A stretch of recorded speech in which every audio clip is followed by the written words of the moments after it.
Assalamu alaikum, I'm Aisha and you're watching Samaa News. Here are today's headlines.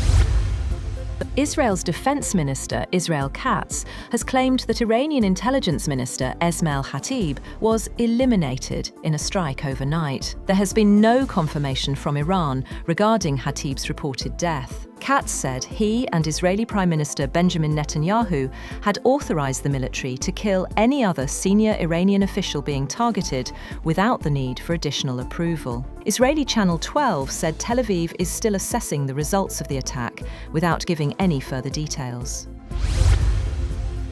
Pakistan has offered to mediate between Iran and the United States in a bid to reduce escalating tensions in the region. The offer comes as Islamabad reiterates its commitment to diplomatic stability in the Middle East. Federal Minister for Information Ataullah Tarar said Pakistan is ready to play a constructive role easing tensions between Iran and the US. In an interview, he stressed that Pakistan is willing to participate in all efforts aimed at de-escalation and restoring balance in the region. Tarar condemned the attacks on Iran and reiterated Pakistan's solidarity with Gulf countries. He emphasized that Pakistan remains committed to maintaining peace and stability given its long-standing relationships with countries across the Middle East.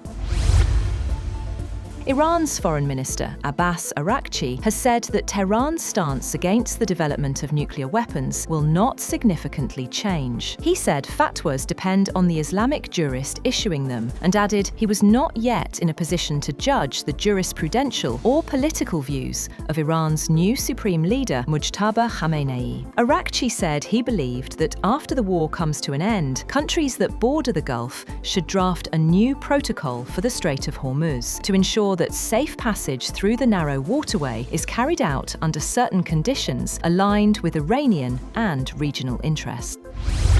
Iran has launched a major missile attack on Tel Aviv using cluster warheads, targeting Israel in retaliation for the assassination of Iranian security chief Ali Larijani. The strikes killed 2 people, destroyed vehicles, and caused widespread damage, further raising fears of regional escalation. Following the assassination of Larijani, the Iranian Revolutionary Guard Corps declared Operation Sadek 4. The Guards stated that missiles, including Khorramshahr 4, Qadr, Imad, and Khyber Shakan were fired at Tel Aviv, striking over 100 military and security targets. Iran's new supreme leader, Mujtaba Khamenei, has reportedly rejected proposals to reduce tensions with the United States and demanded Washington and Israel first be brought to their knees. A senior Iranian official described Khamenei's position during his first foreign policy session as very tough and serious, saying he took a stance for revenge against the US and Israel. However, the official did not clarify whether the supreme leader attended in person or remotely.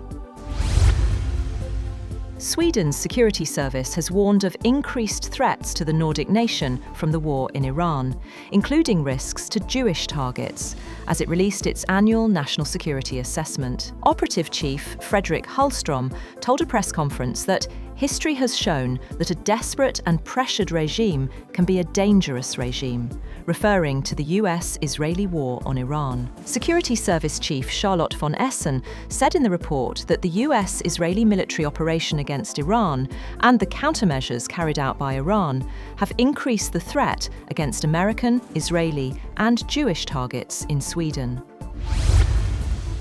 The US Navy's newest and largest aircraft carrier, the USS Gerald R. Ford, is expected to pull into port temporarily after a fire broke out on board amid its deployment in operations against Iran. US officials said the incident comes on the 18th day of the ongoing conflict with Tehran. The fire occurred in the ship's main laundry area while the Gerald R. Ford was operating in the Red Sea, where it has been active as part of US military operations against Iran. Nearly 200 sailors were treated for smoke-related injuries. Israeli airstrikes in Beirut have killed at least 6 people, shaking the heart of the Lebanese capital as Israel intensified its offensive against the Iran-backed Hezbollah group. Israeli airstrikes also pounded the Hezbollah-controlled southern suburbs of Beirut, where footage showed explosions lighting up the night sky. Ahead of one of the strikes, the Israeli military issued a warning on social media, highlighting a building and saying it intended to act against what it said was a Hezbollah facility in the area. That's all for now. For more updates, visit www.samaa.tv.